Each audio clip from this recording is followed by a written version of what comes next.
படுகிறது. தயவு செய்து யாரை பற்றியும் சொல்லாதீங்க. முதல்ல உங்கள் வீட்டில் ஆரம்பிங்க. உங்கள் வீட்டிலேயே அதை சொல்லக்கூடாதுன்னு முடிவெடுங்க. ஏன்னா நம்ம வீட்டில் இருக்கிறவங்கள பற்றி குறை சொல்கிறது நமக்கு ரொம்ப ஈஸி பாருங்களேன்.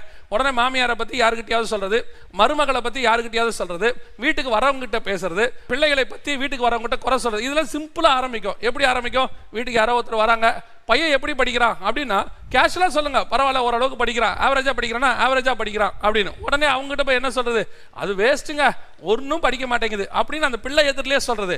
அவன் டிஸ்கரேஜ் ஆகிறான். அடுத்து என்ன சொல்றது, அவங்க அப்பாவை சொல்றது, அவரால் தான் இவன் படிக்க மாட்டேங்கிறான். இல்லைன்னா அவங்க அம்மாவை சொல்றது, நான் ரொம்ப ஸ்ட்ரிக்டாக தான் இருப்பேன், அவங்க அம்மா தான் செல்லம். இப்படி ஆரம்பிக்கிற சின்ன சின்ன காரியங்கள் அதுக்கப்புறம் அது பெருசாக மாறுகிறது. வீட்டில் பாசிட்டிவாக பேசி பழகுங்க.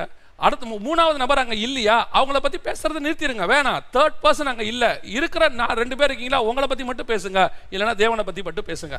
இதை விட்டுட்டு 2 ஊழியக்காரங்க உட்காந்து பேசுறீங்க, அங்கே உங்ககிட்ட இல்லாத ஊழியக்காரங்களை பற்றி பேசாதீங்க. எதுக்கு வேஸ்ட்டாக பேசுறீங்க? நீங்கள் பேசுறதுனால நீங்கள் தான் பாவத்தை சேர்த்துக்கொள்றீங்களே ஒழிய அவங்களுக்கு அது ஒன்றுமே ஆகாது. இன்னும் சொல்ல போனால் நீங்கள் பேசுறதுனால கர்த்தர் அவங்களை உயர்த்துவார்.